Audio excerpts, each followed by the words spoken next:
Buenas tardes, hoy martes 8 de abril del año 2025 voy a dar inicio a la charla número 107. Bueno, en la última, como todos saben, se cometió un error técnico que yo no sabía cómo resolver, por eso fue elevada recién el día viernes. Pero bueno, son cosas que pasan. Si en 106 charlas nunca se ha cometido un error, creo que es nimia el error cometido, por el cual ya pedí disculpas, así que no voy a seguir insistiendo sobre el particular. Bueno, primeras noticias del viejo y anquilosado ex imperio. Parece que el rey Carlos III está muy enfermo de una enfermedad que, bueno, a mí no me gusta nombrarla, que puede llevarlo a la muerte. Por eso ya se empieza a hablar que quizás el año que viene abdicaría. Este hombre, al cual yo en definitiva considero un pobre hombre, porque vivió tantos años a la sombra de su madre, y cuando logró ser por fin rey de Gran Bretaña y poco tiempo antes casarse con la mujer que había amado toda su vida, Camila, bueno, aparentemente no va a durar mucho. En fin, son cosas que pasan, son para reflexionar. No es este el lugar, pero se los quería mencionar. Movimiento enemigo en las Islas Malvinas.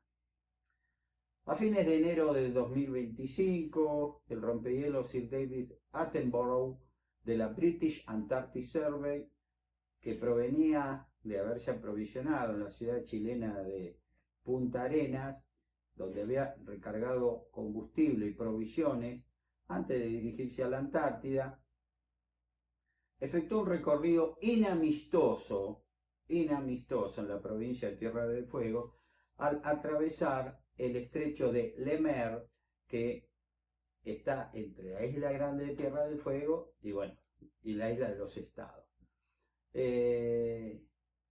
Con la bandera ilegal de la Falkland Island.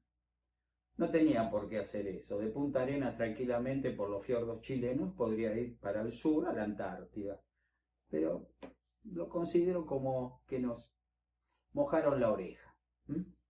Ese rompehielos, que supuestamente es una nave privada, es una moderna nave que costó 200 millones de libras esterlinas.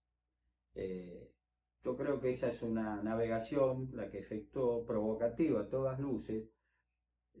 Para mí es como el inicio, empezó este año, demostrativo de que los británicos, lejos de pensar en sentarse en la mesa de negociaciones, como así las Naciones Unidas lo viene exigiendo hace, qué sé yo, más de 50 años, es decir, de acá no nos vamos, son nuestras, se acabó. Eso para tomar conciencia de quién es nuestro enemigo.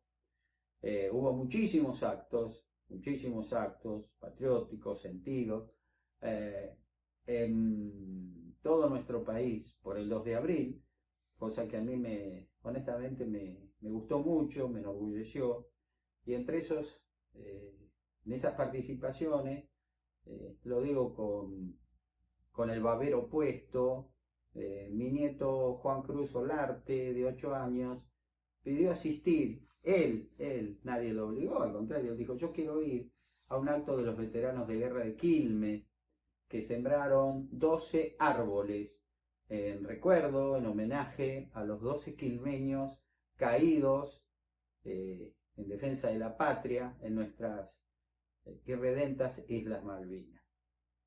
Yo creo que ahí radica un gran problema.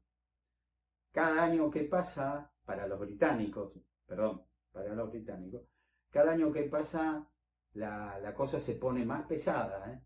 El 2 de abril no es algo que pasó. Ya me voy a ocupar en su momento de eso, de muchos que aprovecharon la volteada, como se dice en el campo, para subirse al carro triunfador y después se bajaron rápidamente del mismo cuando la cosa salió mal. Napoleón decía, la victoria tiene 1000 padres, la derrota es huérfana. Pero el pueblo argentino ha hecho suya la fecha y por supuesto que ha hecho suya la causa. Así que por más que haya a veces discursos un tanto confusos de alguna autoridad, que no le quepa duda a nadie que el pueblo argentino prácticamente en un 100% sigue firme en la lucha de la recuperación de nuestros territorios usurpados del Atlántico Sur, Malvinas, Georgias y Sandwich del Sur. Así que eso lo quería decir. El 13 de marzo de este año, en el canal de noticias británico Sky News, que difunde 24 horas de noticias, un columnista preguntó si Gran Bretaña va a tener la posibilidad de retener militarmente las Islas Malvinas, porque ante la nueva presión del presidente estadounidense que le ha dicho a los europeos, muchachos, de su defensa encárguense ustedes. Nosotros desde 1945 o antes, en el 44, 43, estamos peleando por ustedes en Europa. Y la verdad que nos están pagando bastante mal. No estoy haciendo una defensa de Donald Trump. Estoy diciendo lo que están haciendo los estadounidenses con su nuevo gobernante.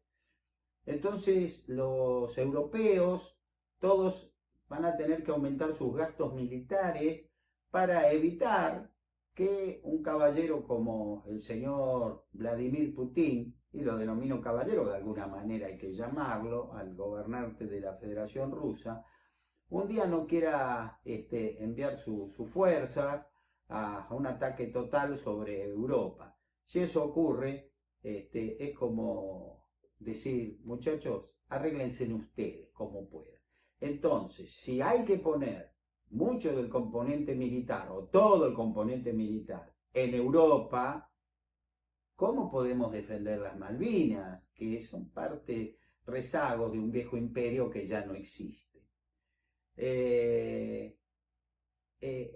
Esto haría cambiar la estrategia británica, supuestamente, pero a contrario sensu, la parlamentaria Arlene Foster de Anglesmus, que visitó recientemente nuestras Islas Malvinas, en un discurso anacrónico, ridículo, tipo Margaret Thatcher, la dama de hojalata, dijo: los territorios de ultramar no son reliquias, son la clave para la seguridad del Reino Unido.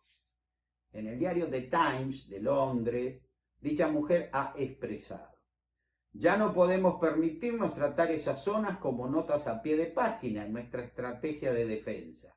Ellas proporcionan la infraestructura que necesitamos para responder con rapidez a las amenazas. ¿Qué tal? Esos territorios no son vestigios dispersos del pasado, son activos vitales que proporcionan al Reino Unido una huella digital inigualable. En un momento en que el mundo se enfrenta a crecientes tensiones geopolíticas, la invasión rusa a Ucrania, aclaro yo, su importancia estratégica nunca ha sido más evidente.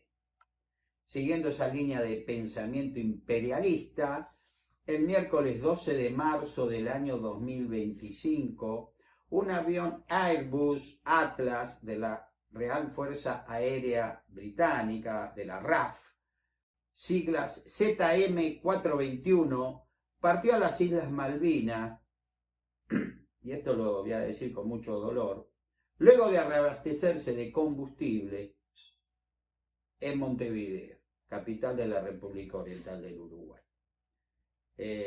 a donde había aterrizado para reaprovisionarse. La aeronave realizó una serie de misiones de reconocimiento en el Atlántico Sur y en la Antártida. La misma, dicha aeronave, opera bajo el control de las fuerzas británicas del Atlántico Sur, que por supuesto tienen su sede en las Islas Malvinas. Sería interesante que, pese a todas las declamaciones de hermandad latinoamericana que se han hecho en los últimos años, pues la misma se trasunte en hechos reales y concretos. Chile abastece a un rompehielo de la Falkland Island, increíble, bueno, no increíble, vergonzoso, y Montevideo se le pone combustible a un avión de reconocimiento sobre el territorio argentino y aguas argentinas, y también sobre la Antártida argentina. Qué lindo sería que alguna vez, ¿no? Se dijeran las cosas como son, ¿no? Al pan pan y al vino vino. Si son amigos, si son hermanos, habría que demostrarlo. Como dijo José Hernández en Martín Fierro, los hermanos sean unidos, esa es la ley primera. Tengan unión verdadera en cualquier tiempo que sea, porque si entre ellos se pelean, los devoran los de afuera. Y eso ha ocurrido. A través de todo este raconto de la historia argentina, regional y mundial, uno ve cómo la desunión o el cálculo miserable de ganar una pequeña posición le hace mal a todo el conjunto. Es decir, tenemos que estar unidos. Si no, la unión hace la fuerza. Y si no, dejemos de decir discursos huecos, discursos que no dicen nada, y digamos, démosles el tratamiento de países hermanos a los que verdaderamente lo han sido, en todo tiempo. Nada más voy a citar un ejemplo. La hermana República del Perú. Esos sí que son nuestros hermanos.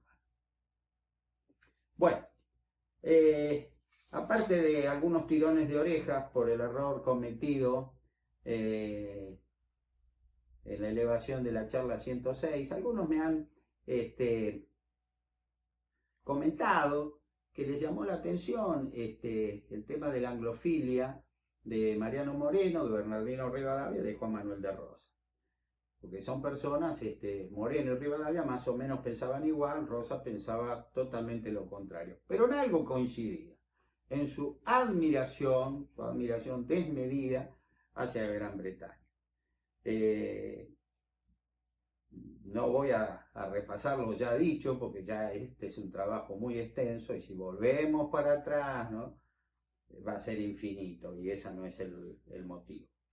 Estamos en 1835, 37, por ahí, y seguimos para adelante, nos falta mucho todavía.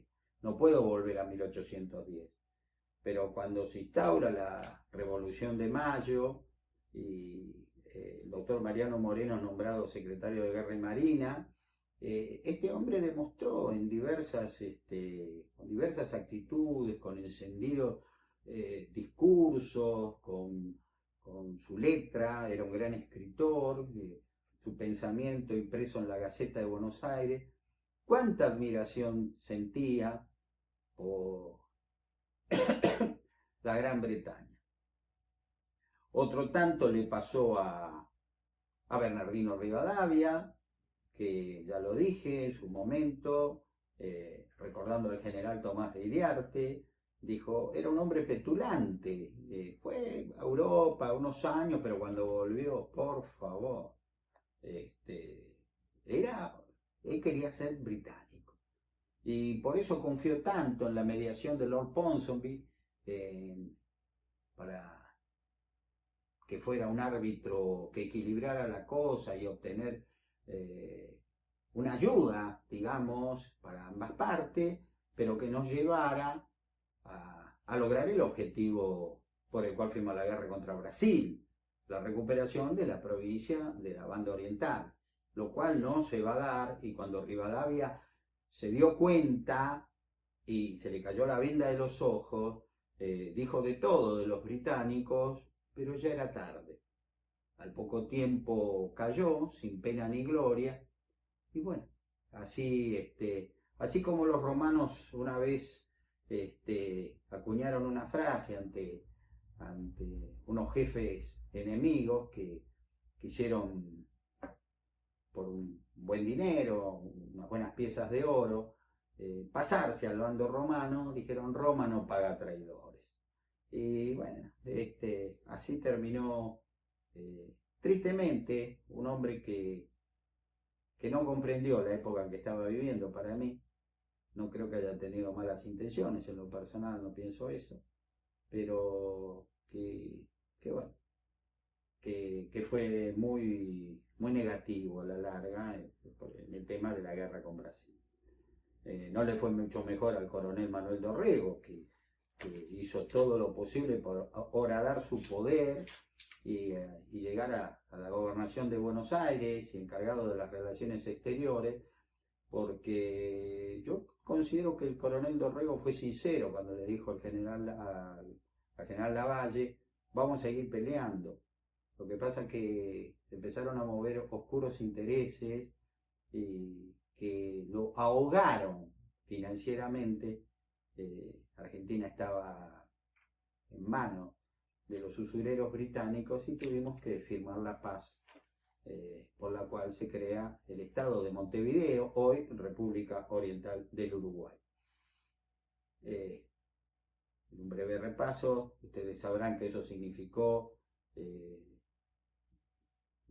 derrocamiento de Dorrego por Lavalle y lamentablemente su fusilamiento en Navarro el 13 de diciembre de 1828, el inicio de la guerra civil, en fin, una breve guerra civil, el alejamiento de Lavalle al año siguiente, 1829, la llegada de Rosas al gobierno y bueno,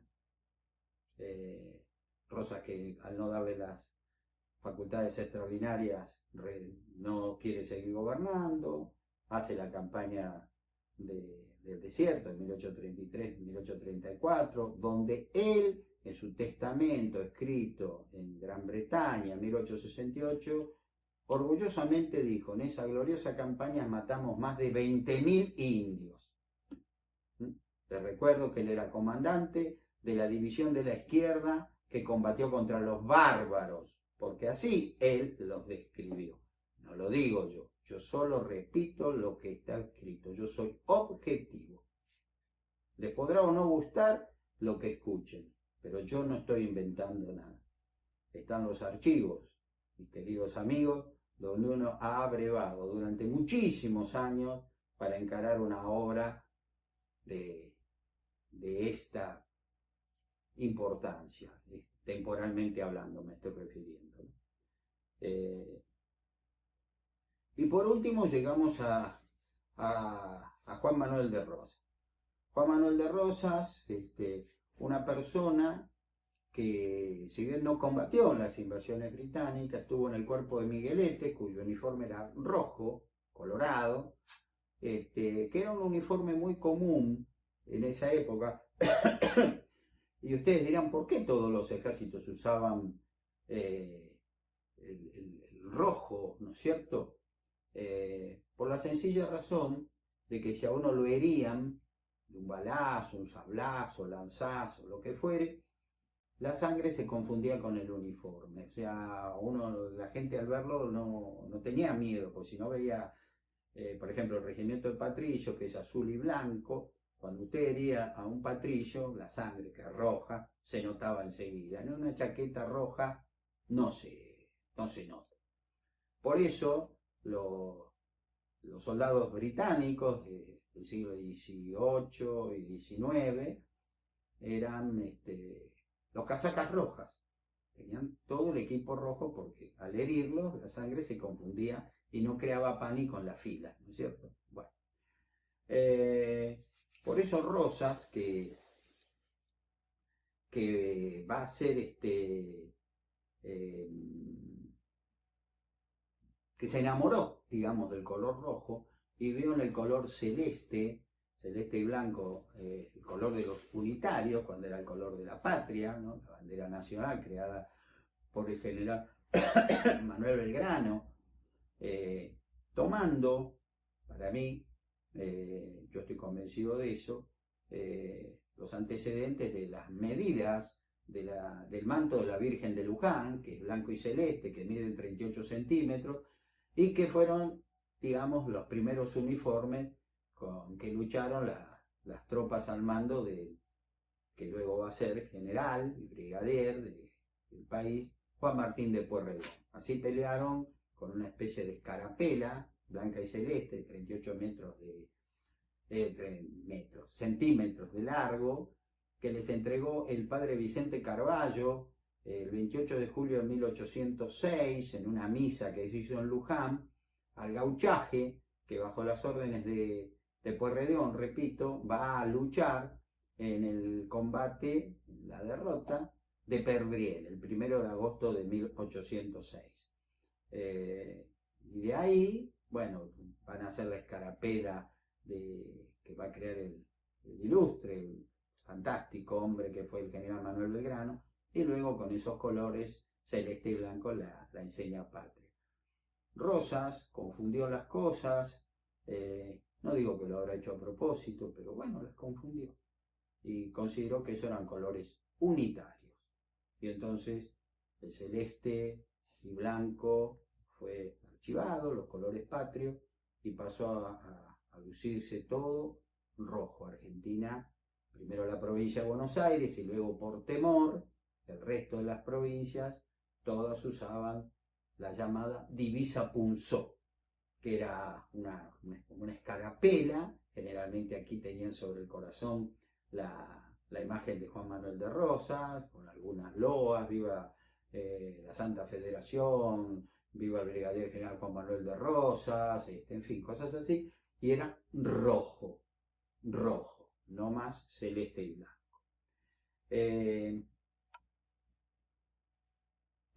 Rosas, al asumir por segunda vez, luego del asesinato del brigadier Juan Facundo Quiroga en Barranca Yaco, en febrero de 1835. Recuerden que él siempre había pedido las facultades extraordinarias, pero ahora la legislatura de Buenos Aires, ante el asesinato de Quiroga, no solo le da las facultades extraordinarias que él pedía, sino que le da la suma del poder público. Yo ya lo dije, pero creo que es bueno repetirlo. En esto se trataba de imitar lo que ocurría en la vieja República Romana,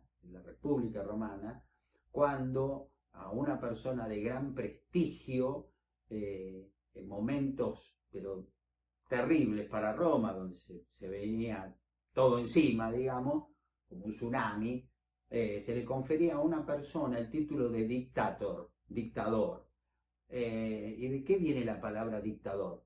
Porque este hombre agarraba y decía, por ejemplo, se ordena una movilización de todos los romanos de los 14 años para arriba. Y nadie puede decir, pero no, son chicos. Era la orden del dictador y se cumplía. La ciudad, fulana de tal, no la podemos defender. Hay que destruirla, quemarla, destruir el puente, destruir todo. Y se cumplía. Y el que no cumplía lo ejecutaban. El dictador romano duraba 6 meses. Todo lo que él hizo en esos 6 meses no podía ser revisado judicialmente. Él había tomado todo el poder en su persona. ¿Sí? Y él hizo lo que él pensó, y se ejecutó de acuerdo a su pensamiento, era lo que él creyó más adecuado para salvar a Roma de su destrucción. Quizás el más famoso, el más noble de los dictadores romanos fue Cincinato. Cincinato 2 veces fue elegido dictador. Terminó su primer periodo, digamos, como dictador, entregó el mando a la Asamblea de Roma, al Senado romano, que estaba por encima de todo. El prestigio de ser senador romano ni siquiera, por lo menos en apariencia, se mantuvo hasta en el imperio.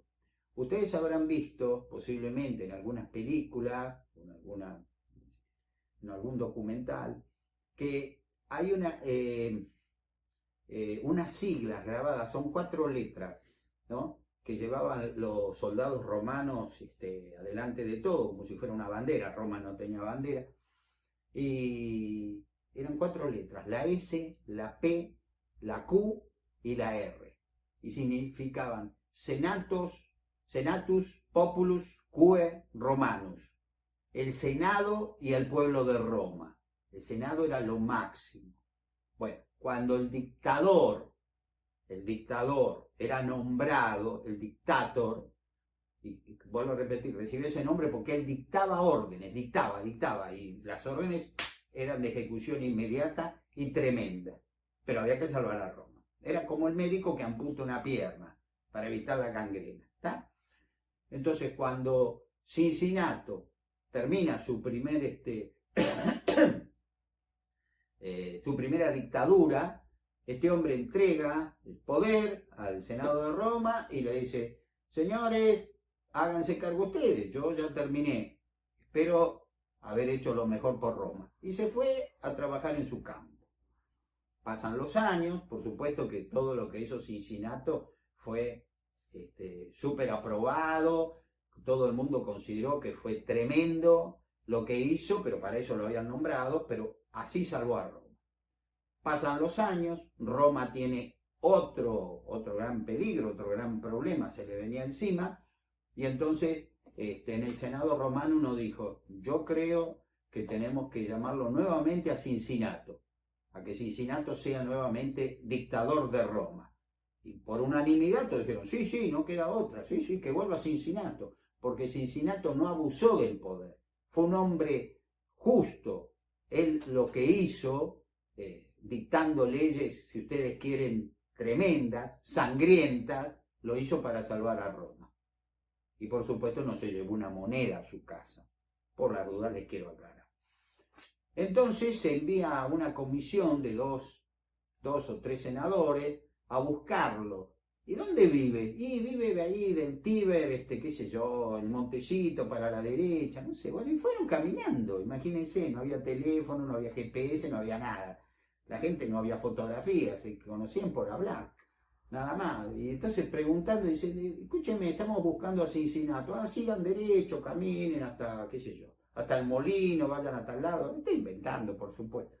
La cuestión que de pronto están perdidos y ven a un hombre bastante mayor, arando un campo, su campo, que no era muy grande, con unos bueyes, ¿no es cierto? Entonces uno dice: vamos a preguntarle al viejo ese. Le dice: señor, disculpe. Y el otro para de dejar de arar. Sí, ¿en qué les puedo ser útil? Estamos buscando a Cincinato, porque tenemos un problema terrible en Roma y bueno, lo queremos, el Senado quiere que sea nuevamente dictador. Ah, eso quiere el Senado. Bueno, permítame que desengancho los animales, llevo el arado a casa y los acompaño. No, díganos dónde está. Es que yo soy Cincinato, el hombre que había salvado a Roma. Estaba arando el campo. Fantástico. En Estados Unidos, para demostrar lo que es la verdad, un hombre puro, un hombre que puede salvar a la patria, cuando Estados Unidos se independiza de Gran Bretaña, fundaron una ciudad con el nombre de Cincinnati. Cincinato. No sé si lo sabían, pero me parece una linda historia para contar. Bueno, Rosas, al darle la suma del poder público y las facultades extraordinarias, y que nadie se ofenda por lo que voy a decir, porque hay muchos susceptibles entre la gente que me sigue, se transformó en eso, en un dictador. Lo que Rosas ordenaba, se acataba. Y si no lo querías acatar, corrías riesgo de muerte. así era la cosa. Rosas entendió bien el poder que le habían dado, que él solo había pedido las facultades extraordinarias, no la suma del poder público. Bueno, pero si me la dan, había muchos enemigos en ese momento. Rosas era un hombre de campo, un hombre acostumbrado a imponer el orden, y lo imponía. Y recuerden ese ejemplo que Darwin contó de Rosas, que él había prohibido que los domingos en sus estancias los gauchos portaran facón, ¿no es cierto?, para evitar una pelea. Y él un día llegó un gobernador o un personaje importante y salió a verlo, y un capataz, vamos a poner que fue un capataz, le dijo: general, está con un facón usted.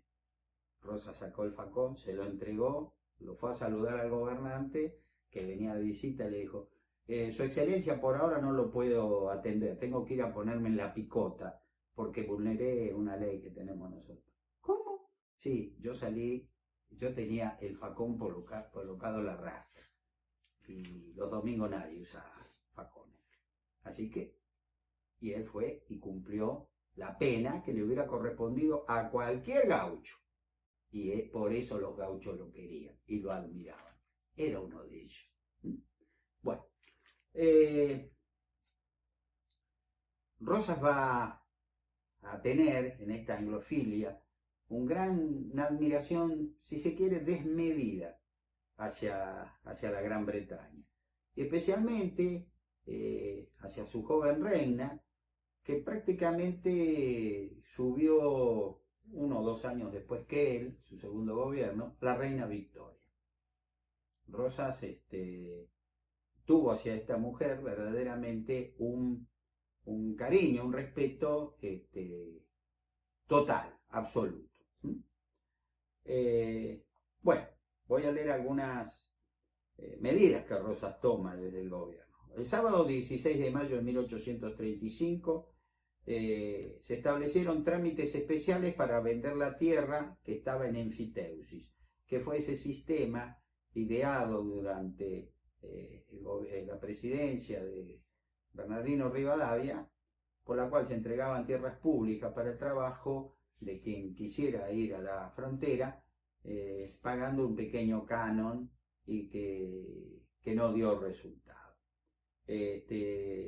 Esta medida creó descontento entre los hacendados, esta medida, trámites especiales que tenían que cumplir para vender esas tierras, y en abierta oposición a la institución esta, como dije, que introdujo Rivadavia, Rosas empezó a perseguir a los enfiteutas, dificultando que los agricultores morosos pudieran ponerse al día en el pago del canon que tenían que anualmente abonar, y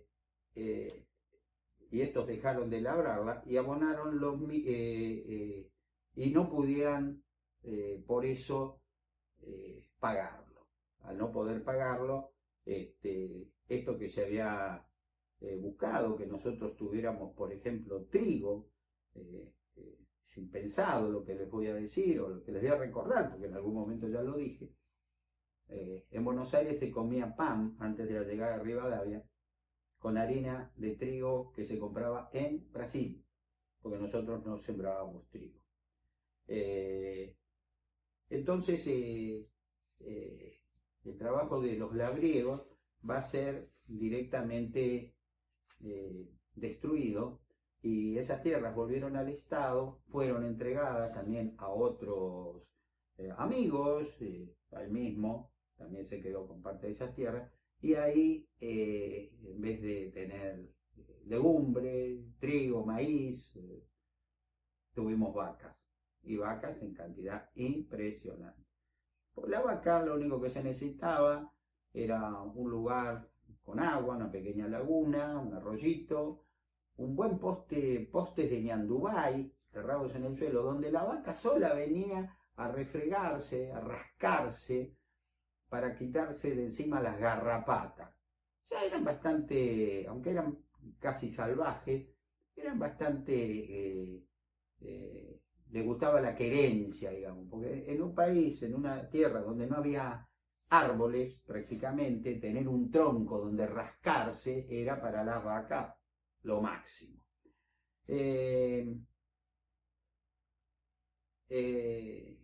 Ahí ya Rosas va a generar, por un lado, la devoción de los hacendados, de los ganaderos, y por supuesto los labriegos, que no eran muchos, eso se lo reconozco, van a llegar a la ciudad a hacer cualquier cosa, a conseguirse la comida, trabajando de cualquier cosa, en un país donde la mayoría de todos los elementos de los gauchos provenían de la Inglaterra, o sea, de Gran Bretaña. ¿Por qué? Porque los telares de Manchester, de Liverpool, funcionaban, los telares a vapor, funcionaban a destajo, y bueno, el ejemplo yo siempre pongo, la madre de Domingo Faustino Sarmiento con su telar bajo la higuera, en una de esas tardaba 3 meses en hacer un poncho, o un mes, pongamos, no sé el tiempo. Y mientras que en Manchester, un poncho, posiblemente hasta de mejor calidad, y lo hacían en, qué sé yo, en un día de trabajo. Allá en 30 días, 30 ponchos, acá en 30 días, un poncho. Se acabó, no hablemos más. En octubre de 1835, Rosas, fíjense la paranoia, ¿no? Impuso por decreto que los maestros de la escuela primaria tenían que brindar juramento de adhesión a su persona como medida previa al desempeño de su función. O sea, si yo era un maestro, la mayoría eran hombres en esa época, quería trabajar de maestro, lo primero que tenía que hacer era jurar fidelidad a Juan Manuel de Rosas.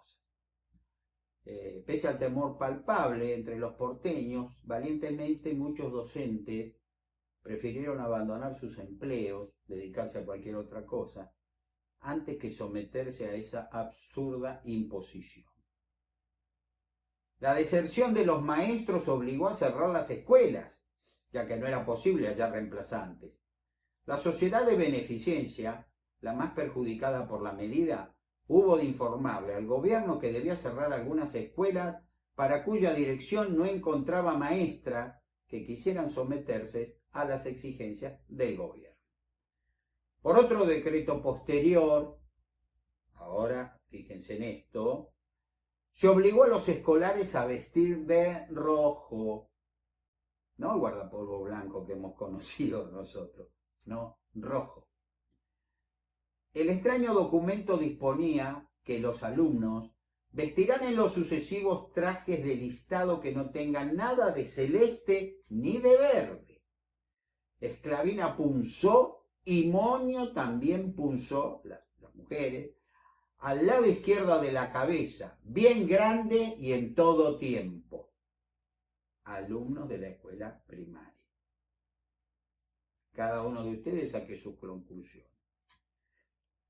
En relación con lo expresado sobre su exaltación patológica al color rojo, resulta sumamente interesante leer los siguientes párrafos en la nota del lunes 16 de julio de 1849, por la que Henry Souter, agente británico en Buenos Aires, una especie de embajador, que no lo era, como un encargado de negocio, le escribió al ministro Lord Palmerston: tal vez vuestra señoría no sabe que todo ciudadano de la Confederación Argentina en Buenos Aires está obligado a usar una especie de uniforme que es la señal definitiva de la Confederación.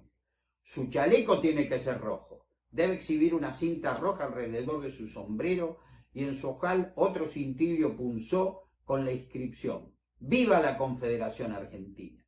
Y mueran los salvajes unitarios. Las mujeres también deben llevar un moño con cinta roja en su cabellera, y cualquiera fuese el color de su vestimenta, así sea en su casa o fuera de ella, nunca omite ese moño, divisa, como se llama. Los colores celeste y verde están suprimidos tan completamente como se puede y lo permite la naturaleza de la vida en Buenos Aires. Nunca se lo ve ni en la vestimenta de los habitantes ni en la decoración o mojable de sus casas, en los muebles. Cualquier artículo que tenga esos colores no se puede vender, y una persona que apareciese en las calles de la ciudad con un traje celeste o verde produciría tan grande excitación como lo que en cualquier otro país fuese ocasionada por una catástrofe. Mis queridos amigos, si Dios quiere, nos veremos el próximo jueves en la charla número 108. Como siempre, les agradezco su atención, sus comentarios y sus críticas, que a mí me sirven para tratar que esto se mejore. Nada más, muchas gracias. Muy buenas tardes.